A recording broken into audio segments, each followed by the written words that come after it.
Pada hari ini, para pasis kita akan membahas kepemimpinan dan keterampilan manajerial, yaitu pertemuan ke-7, teori komunikasi di kapal, bidang studi ATT 2. Teori komunikasi di kapal, kita akan bahas mengenai pengertian komunikasi di kapal, apa itu pengertian, pentingnya komunikasi bagi keselamatan dan operasi kapal. Jadi kita lihat pada gambar bahwa jikalau ketemu dengan kapal, maka awak kapal di anjungan itu berkomunikasi dengan kapal lain. Kita lihat nahoda sedang berkomunikasi dengan kapal lain.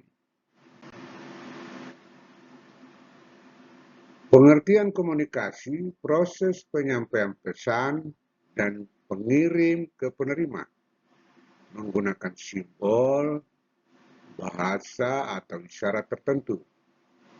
Tujuannya menyampaikan informasi, instruksi, dan koordinasi.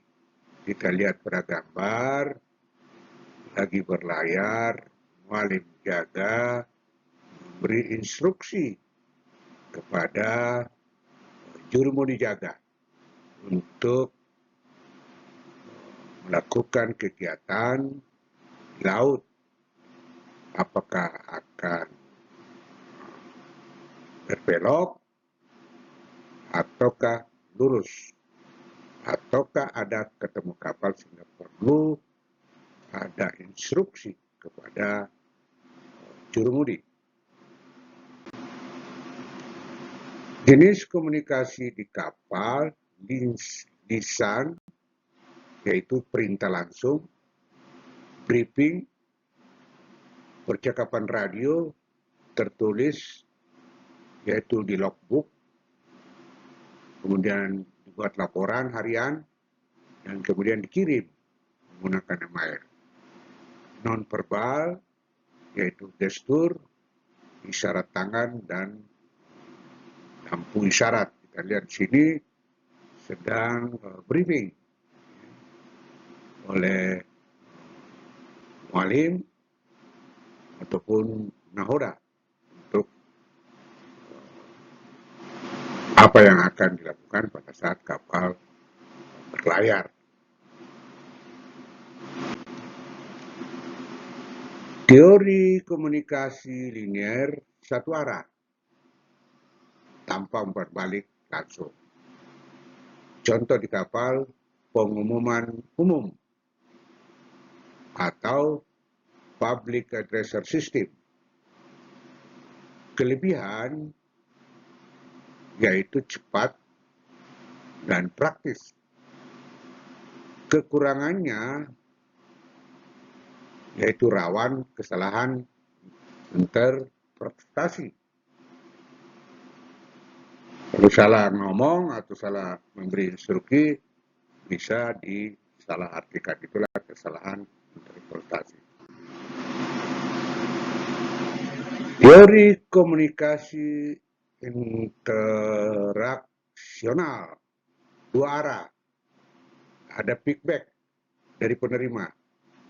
Contoh instruksi manuver di anjungan, meningkatkan asuransi dan pemahaman. Kalau kita lihat di sini adalah komunikasi di radio.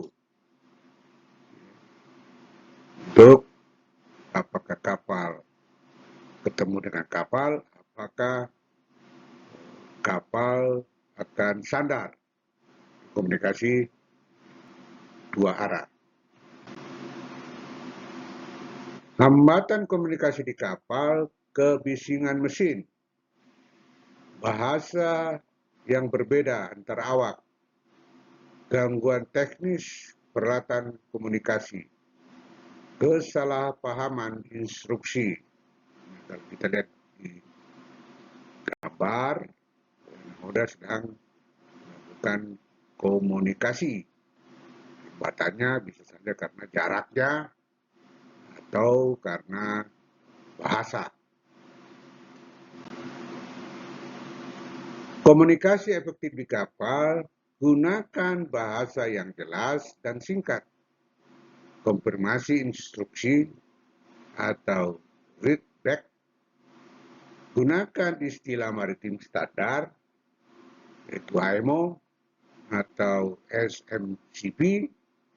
Perhatikan intonasi dan kecepatan bicara. Standar komunikasi maritim atau yang dilakukan IMO maupun oleh SMCP, IMO dalam hal ini Standar Marine Communication Pares, disingkat oleh SMCP. Minimal kesalahpahaman lintas bahasa. Contoh, standby dan bersiap digunakan dan juga detect dan radio komunikasi. Proses komunikasi dan unsur-unsur komunikasi di kapal. Pemahaman proses dan unsur komunikasi sangat penting untuk keselamatan dan kelancaran operasi kapal. Unsur-unsur komunikasi. Pertama, pengiriman pesan atau sender. Kedua, pesan atau message. Ketiga, media atau saluran atau channel. Keempat, penerima pesan atau receiver. Kelima, umpan balik atau feedback. Keenam, gangguan atau noise. Tahap pertama, pengiriman atau sender. Individu yang memulai komunikasi, menentukan tujuan pesan, menyusun informasi yang akan disampaikan. Tahap kedua, penyandian pesan atau encoding. Mengubah informasi menjadi bentuk yang dapat dipahami penerima menggunakan bahasa kode atau isyarat tertentu. Contoh di kapal, perintah melalui radio. Tahap ketiga, saluran atau channel. Media digunakan untuk menyampaikan pesan.